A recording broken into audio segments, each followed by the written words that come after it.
잘하고 좋아하는 일을 하면서 부자가 되기, 성공한 음악가나 작가, 운동선수가 되는 것처럼 어떤 분야에서 세계 정상 수준으로 올라서기. 우리는 이런 일들을 인생에서 한 번쯤 꿈꿔보곤 합니다. 하지만 달성하기 너무 어려운 일이라서 불가능한 일처럼 보이기 때문에 얼마 못 가서 금방 포기해버리곤 하죠. 이 책은 그런 일들을 해내는 법을 알려주는 책입니다. 이 영상에서는 이처럼 불가능해 보이는 일을 해내는 법을 이루고 있는 핵심 요소들 중에 가장 중요한 3가지를 뽑아 소개해드립니다. 먼저 첫 번째 요소는 명확한 목표입니다. 잉?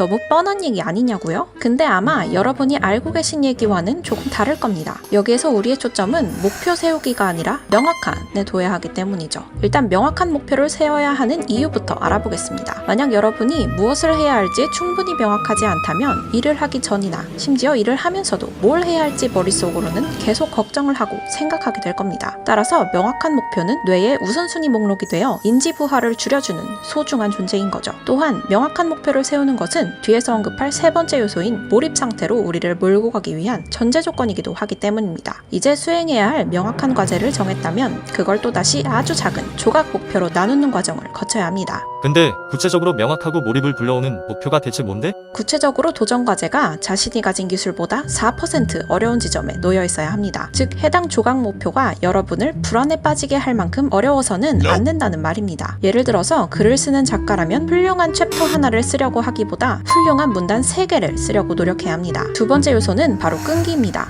책에서는 이런 말이 등장하기도 하죠. 힘든 시기를 견뎌낼 능력이 없는 사람이 가치 있는 일을 성취할 가능성은 거의 없다. 탁월함은 반복을 요구한다. 설령 열정과 목적을 완벽하게 잘 정렬해두고 또 자신의 일을 완벽하게 사랑하더라도 하는 일은 흔히 일별 체크리스트의 일개 항목으로 쪼그라들어 있다. 그렇다면 성공하는 사람들의 끈기란 구체적으로 어떤 것을 뜻하는 걸까요? 일단 끈기는 어떤 식으로 작동하는지 그 메커니즘부터 파악해야 합니다. 우리의 뇌는 힘든 일을 성공할 때마다 그 보상으로 도파민을 내보냅니다. 따라서 어려운 과제를 반복해서 성공하면 뇌가 고집스러움을 성공의 보상인 도파민과 연결하게 됩니다. 이 과정에서 바로 우리가 끈기라고 부르는 것이 탄생하게 되는 거죠. 이제 대체 어떻게 하면 끈기를 계속 유지할 수 있는지 그 구체적인 방법을 알아보도록 하죠. 첫째, 날마다 감사하는 습관을 가져야 합니다.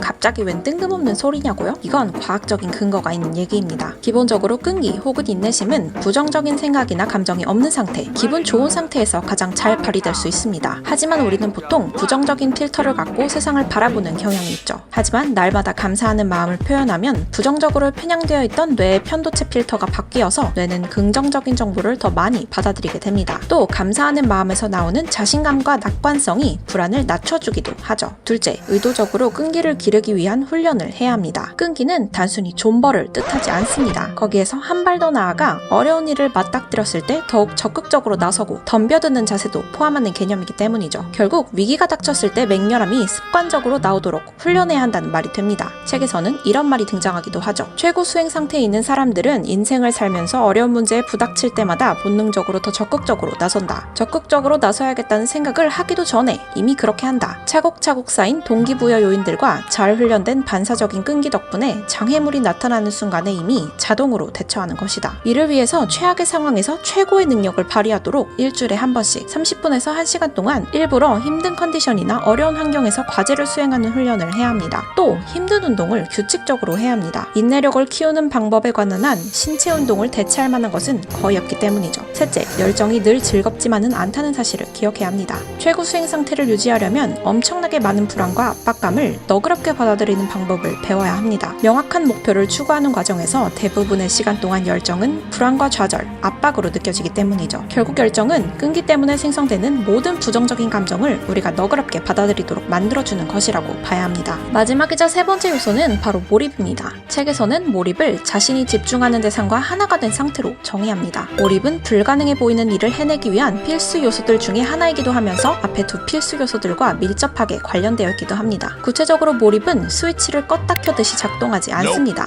일단 명확한 도전 과제라는 목표를 세운 후라면 반드시 일정한 4단계의 주기를 거쳐 작동하죠. 게다가 주기의 특정 단계에서는 불쾌한 느낌이 반드시 것이 동반됩니다. 바로 주기의 첫 번째 단계인 투쟁 단계입니다. 초기 학습 단계에서 쏟아지는 정보로 뇌가 과부하 상태에 걸리는 단계라고 이해하시면 되겠습니다. 그에 따라 우리는 이 단계에서 좌절을 느끼게 되죠. 이 단계를 넘어가기 위해서는 앞에서 훈련한 습관적이고 맹렬한 끈기를 적극적으로 사용해야 합니다. 이 단계는 이완 단계입니다. 뇌의 패턴 인식 체계가 자기 혼자 해당 문제를 한동안 곱씹도록 놔둬야 하는 단계죠. 이 단계에서는 저강도 신체 활동을 하는 것이 베스트입니다. 차로 드라이브를 하거나 샤워하기 같은 것들 말이죠. 이때 TV 보기 같은 활동은 외부 자극이 너무 많아서 도움이 되지 않으므로 절대 해서는 안 됩니다. 드디어 3단계인 몰입입니다. 이 단계를 위해서는 그 누구의 방해도 받지 않는 나만의 공간과 최소 90분에서 2시간가량의 시간을 확보해둬야 합니다. 마지막 4단계는 회복 단계로서 이전 단계들에서 쏟아부어 고갈된 에너지를 다음 주기를 위해 충전하는 시간입니다. 이때에는 영양 공급과 햇볕, 수면이 중요한 요소가 됩니다.